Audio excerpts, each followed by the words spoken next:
Hi everybody, welcome to All That Matters and More. My name is Komiki and welcome guys. Thank you so much for joining us. Before we dive right into it, I just wanted to give you guys a quick disclaimer and to let you know that the content we will be providing is for entertainment, educational and informative purposes, and please do not consider this as professional or medical advice. So guys, we are officially in 2025 and Matters and More just wanted to wish you guys a happy new year. Just know that we are here to support you. Always make sure that you put your mental health first, guys, and just a lot of success, joy, prosperity, peace, love, and care, and just put your best foot forward. And yeah, man, we wish you guys all the best for this year.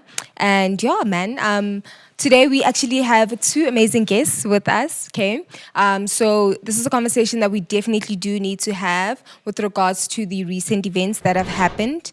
So yeah, ladies, thank you so much for joining us. Let's start with you, Level. You're definitely familiar to the show. Please introduce yourself again. Good afternoon and thank you so much. It is our first round in 2025 and this is going to be an absolutely amazing year. My name is Lebogang Motau, the founder and CEO of Free World Initiative. We are a human rights organization that is working to ensure that marginalized groups are not ill-treated, with a very strong focus on gender-based violence. And today I am here with our chairperson, Gloria, who's going to introduce herself and say a little bit more about what we are about. Good afternoon, guys. Thank you for having me. My name is Glory Mokhwera. I've been with FWI for a couple of years now and loving it. So looking forward to working with the community this year. And I hope that we get a lot of help from the people around us. Yeah. Yeah. Okay, cool. Thank you so much. I think you ladies, like you're saying, I think GBV is a massive thing in South Africa. I think with the recent events that have happened, I think it's so important for us to talk about, I think, gender-based violence and the hypocrisy that we have as South Africans, you know, I think to combat what is going on. I mean, with recent events, I'm just going to give different examples. I think with Chris Brown coming to perform here in South Africa and how he is allegedly or is an abuser. I also think the sad and tragic story of Sibusiso Lawrence, who killed the girlfriend, took a video and then afterwards posted it on social media, of which I'm sure we have all seen it. And also just recently, Lebo posted it actually, where a group of men, over I think 70,000 men, had created a group on Telegram, basically giving each other advice as to how to sexually assault women, how to rape women. And I think those two are the main ones, but I mean, Lord knows what else they are discussing. I think mainly for me, we have a tremendous amount of hypocrisy in South Africa. I think, what are your views in terms of what are we allowing and what are we not allowing? It seems like we're allowing foolish things and then we are not allowing the correct things, or we're not standing for what's right. You ladies can correct me in my wording, or what are we allowing? Why are we not drawing boundaries when it comes to certain people? Why are we not uniting as South Africa, you know, to say that this is wrong, this person is an abuser? What are your thoughts on that, ladies? Okay, so I think when we touch on matters like this, especially as South Africa does come out and we say our faults and we report and that leads to us being a highlight in terms of the negativity. And it happened with HIV, and now we are the rape capital of the world. But we cannot say that it's just because we report mostly. It is a fact. A woman is raped every 25 seconds in South Africa. But now when we're talking about the hypocrisy, we have to look at it from the top down. We are also a country that elected a alleged raper. And you know how I feel about the alleged word, because we as FWI believe the victim every single time. So our country was run by an alleged raper. Our country we've seen when we go into parliament, the disrespect and the abuse of other women. So on the top, it seems like it is okay to be an abuser. Therefore, things like that, when a Chris Brown, who is known for beating up Rihanna, this is not an alleged. There are other stories that have come out after that might not have been gone through the course of the hand of justice because they were paid off or whatever happened. But the Rihanna case, we know for a fact. So how many women does a person have to abuse before we as a country say, no, thank you, you are not allowed in here? So I think it is just a reflection of who is in leadership and the type of nation we have become. I think we also have to look at how things are standardized. Yeah.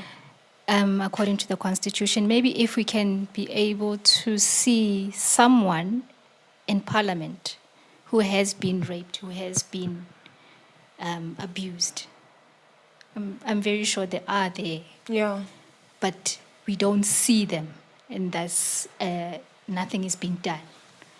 Do you understand? So I think if we can see from the top what is happening, how do we then, as the government...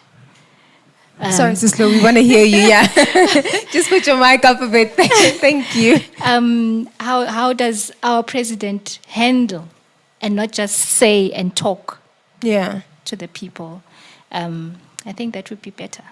I think for us as women, we feel that we are actually used as a campaign strategy, because around Women's Day, then only does the president come out and say, we will be implementing 1, 2, 3, 4. We saw the first presidential summit happened in 2018, I think. Yeah. And then we had a second one. But what is being done?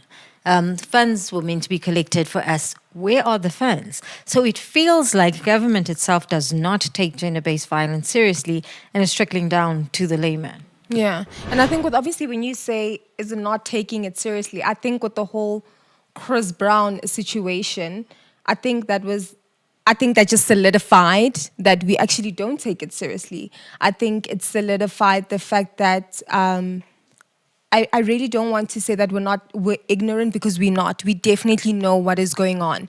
But why do you feel like we are supporting the wrong things? I think if we know that this person is an abuser, if we know the history in South Africa, and how far we've come and how long we have to go, why are we still supporting the wrong things? In my opinion, GBV is wrong, Why are we letting these people come? Let me specifically say him. Why are we letting Chris Brown come into the country and basically dictate whatever he wants to, and then we are all okay with it? But then the hypocrisy as well, when you go home, you probably have either an abuser, someone who's abusing you, or you know of someone who's being abused. So my question is, why are we supporting these ideologies?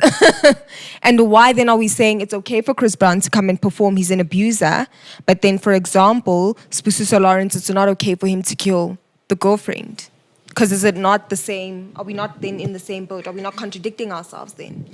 I don't know if we can say it's not okay for Spusiso, because I think I was more enraged by the comments I saw. It felt like a lot of South Africans were saying, but no, what did she do? That's always the first question as South Africans. Yeah. When somebody reports a rape, when somebody reports abuse, but what did you do? And when we heard that, we were so quick as South Africans to say, Maruntang all right, when he spoke about Utoli Rafi, without looking into the victim's story, where it actually came out that he had hit her with a car. That's why she was getting rough money. It came out that he had a long history of abuse. But when they talked to the dad, you would swear this boy had never hit a fly. He's like, no, my son is very quiet. My son, this. So we have normalized abuse to a point that sometimes, even as the layman, we don't recognize that this is wrong. We're in a country that rape in marriages was only recognized in the early 1980s. That's only 40 years ago. So when I was born, it was probably still legal for you to rape your wife. It wasn't considered rape. Those are the people who are in positions of leaderships, the one that didn't believe you could rape a wife. The definition of rape itself also got changed around, I was in varsity when the definition of rape was changed. Yeah. A lot of people don't understand that what they're doing is wrong. They don't understand that what somebody else is doing is wrong.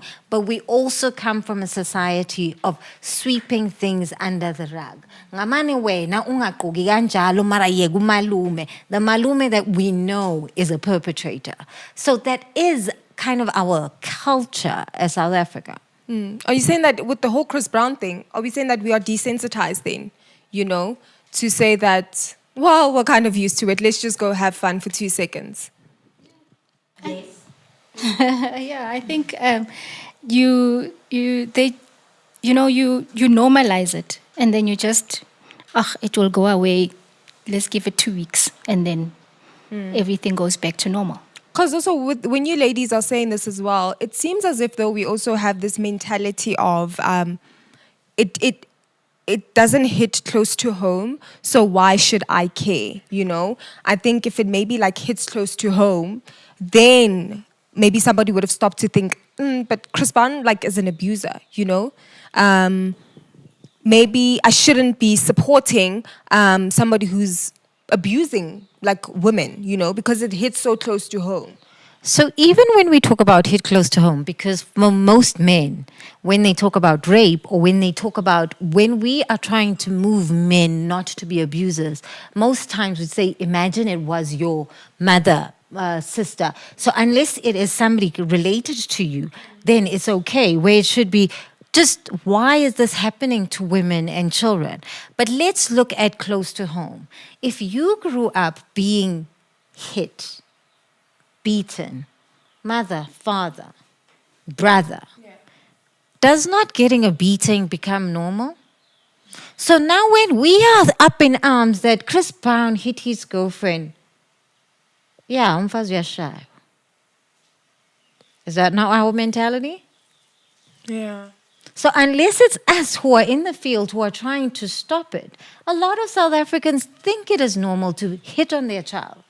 So if you don't do what I say or how I want it, you are also groomed from an early age that if I don't act right, ngizoshaywa. So as that girl child who was hit by her father, hit by her brother, now if you're being hit by your boyfriend, doesn't he really love you? Hit by the teacher. In every sector of your life, you get used to being hit.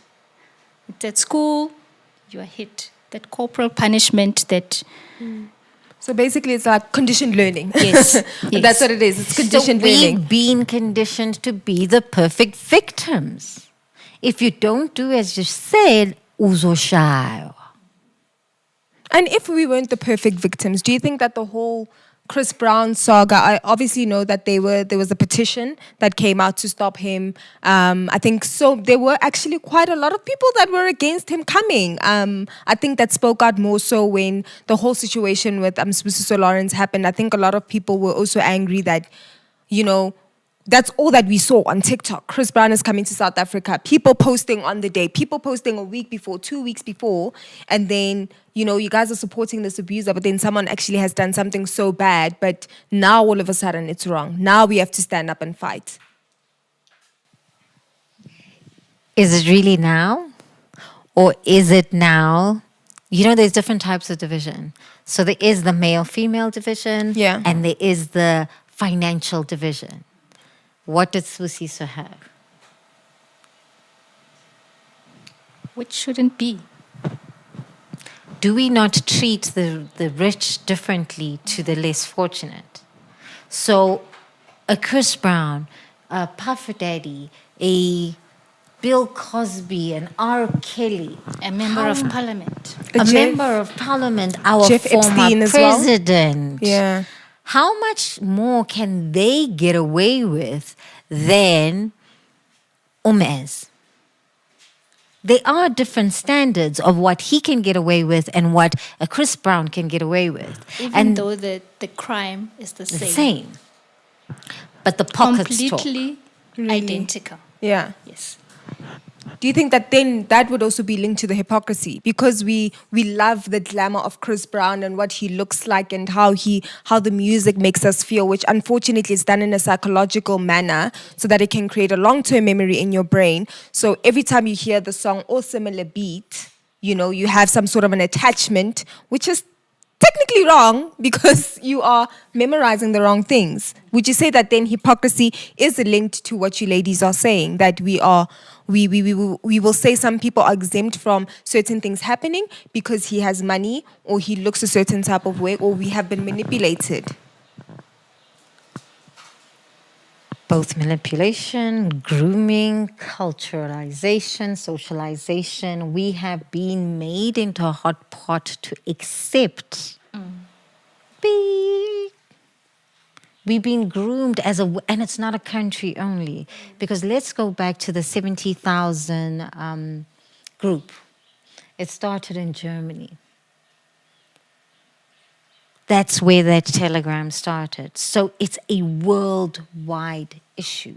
There is not a country in the world where women are not being beaten or abused. And the levels of outrage goes according to the socialization of that country. If you would go to a Nigeria, a woman might be tolerant of a lot more than a woman in, I'm trying to look for one of the European nations who are not known for abuse, because the first one that popped into my mind was Italy, but Italians are known to be passionate.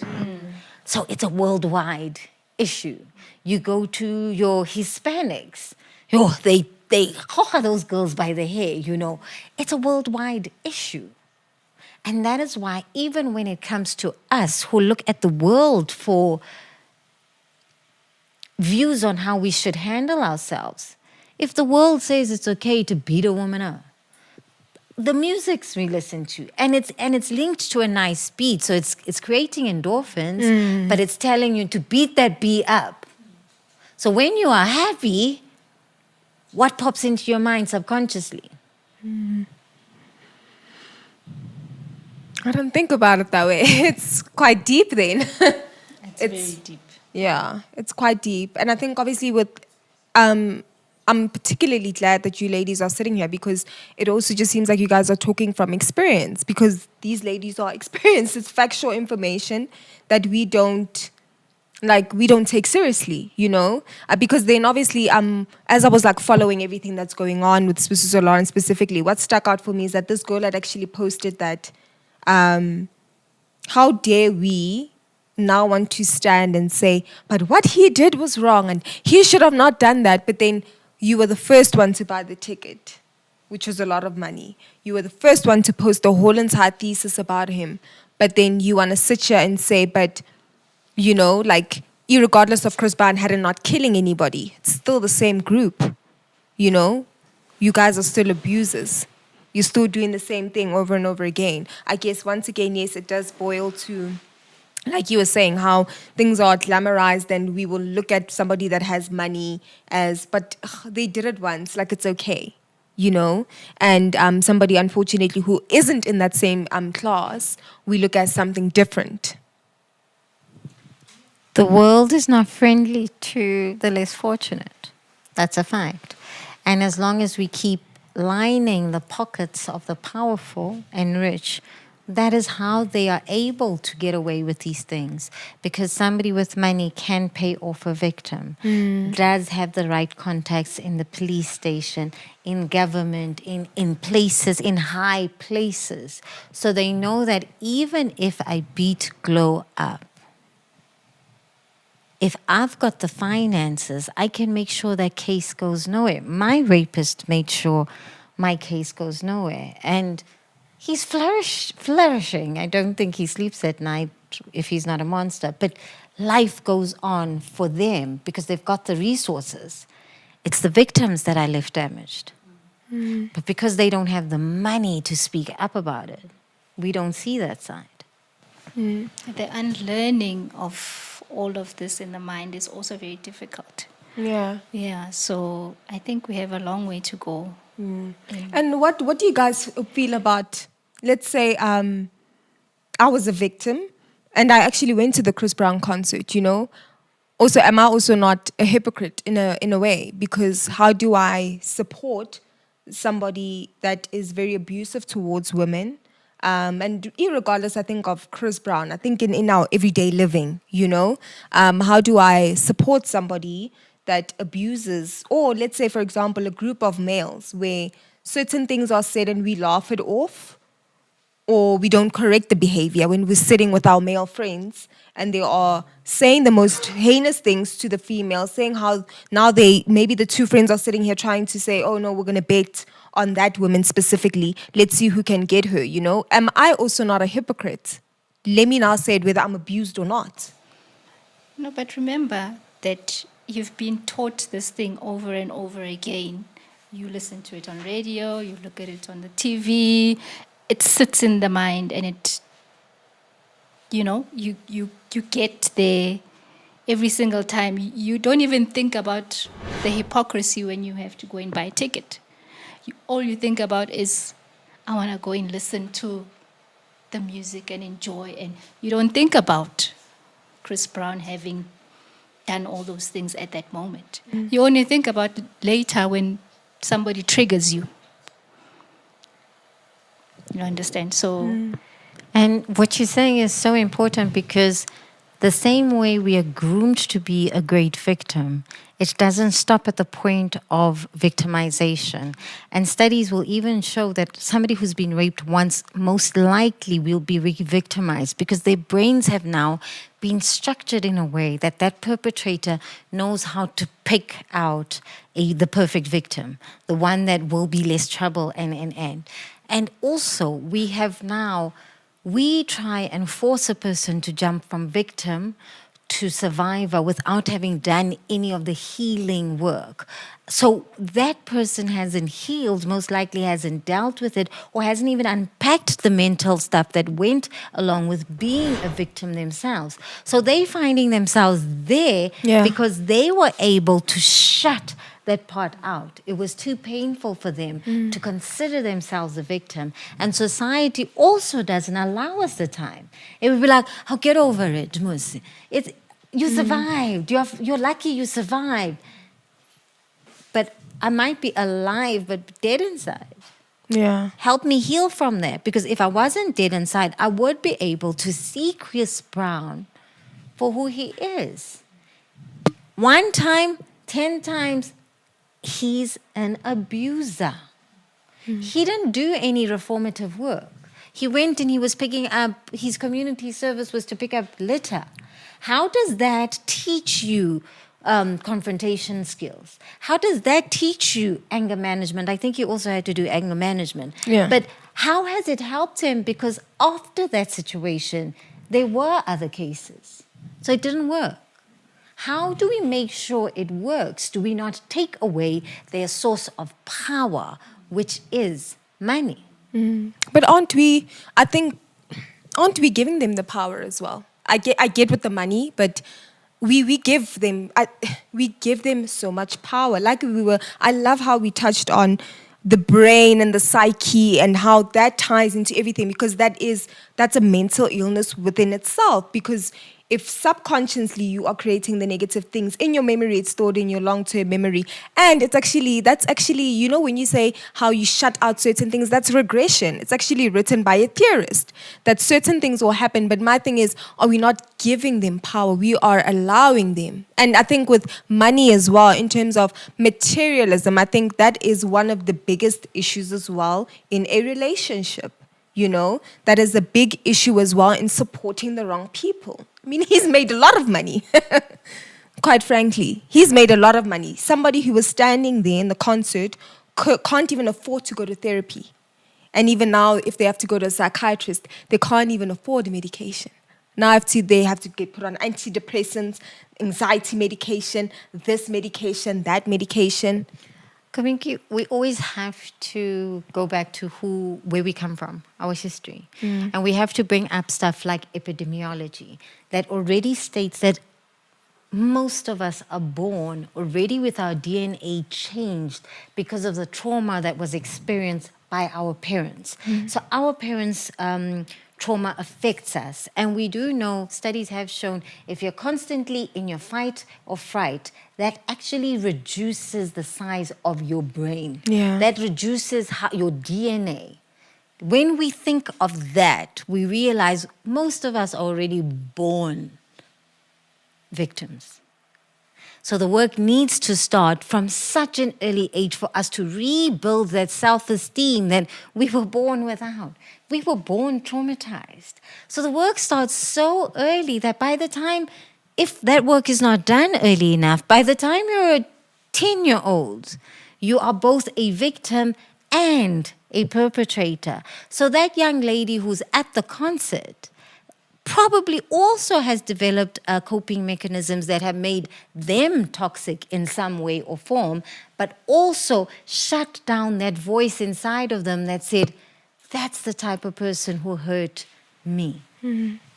Thank you so much for that, Lebo. I think, Sislo, just to add on what Lebo is saying and for us to wrap it up, like as individuals, how can we do better? Because I think we can talk about this. It has so many dynamics and shifts and changes, but how can we do better? As I think, not even as I think it starts with you. You give something power. It's like how they say you make your own personal choice. How can you do better as an individual? As I said, the unlearning of the indoctrination, it's very difficult. Yeah. Because you first have to see it in yourself to be able to heal. Another person may not be able to show you that this and this is wrong with you. Yeah. You have to see it within yourself. So even the perpetrators themselves, they are unable to see sometimes what they're doing. That is why I think it becomes... I think it's quite difficult though. Yeah. Yeah, but we try. Yeah. We try every day, you comfort people, they go, as long as there's a support group around you, maybe make sure that you have someone to talk to. Yeah. Yeah. And I guess just do your best as you can. And I think the most importantly is believe. Believe the person the first time, As kids, when kids come and say that one hit me, instead of us, or go hit back, recognize that, yes, you have been violated. To teach that child that it's okay to set your boundaries. Yeah. And as we grow older, I shouldn't wait for Glow to come with a blue eye for me to believe that when she says that relationship, I'm not feeling it. Often we as women have to justify why. And we'll stay in these situations that are not good for us because my argument is not strong enough. My family, that situation, Nyaga Spusiso went to pick her up, Gubo. Yeah. Why did they allow her out? Not to blame the family, because apparently he used the pretense that he was taking them for Christmas shopping with the child. But how many other families don't allow their daughters back home? How many families are saying, Begezela? How many families are saying, no, let's fix this? Maybe if you change the way you dress, or now, we as communities, as family members, have to say, I believe you. That's it. Ladies, thank you so much. We can go on and on and on about it. But we definitely will have a part 2. So please do definitely stay tuned, guys. I think it is very important, as we were discussing, Lebo, that we must definitely talk about materialism in relationships that actually lead to GBV and how that has also taken over our whole society and how we view things in terms of relationship and the money aspect of a relationship. So guys, please definitely do stay tuned. Ladies, thank you so much. We will definitely see you again for part 2. And guys, that is it from us. Please definitely do follow us on Instagram at Matters and More. We are also on TikTok, guys. Check us out when you do get time at Matters and More as well. Sorry, Instagram is Matters and More _ And if you guys would definitely like to talk to us, please do so. DM us, comment, share, like, subscribe on YouTube, Matters and More as well. And then if you guys would also like to email us, it is info@mattersandmore.co.za. So please definitely do check us out for part 2, guys.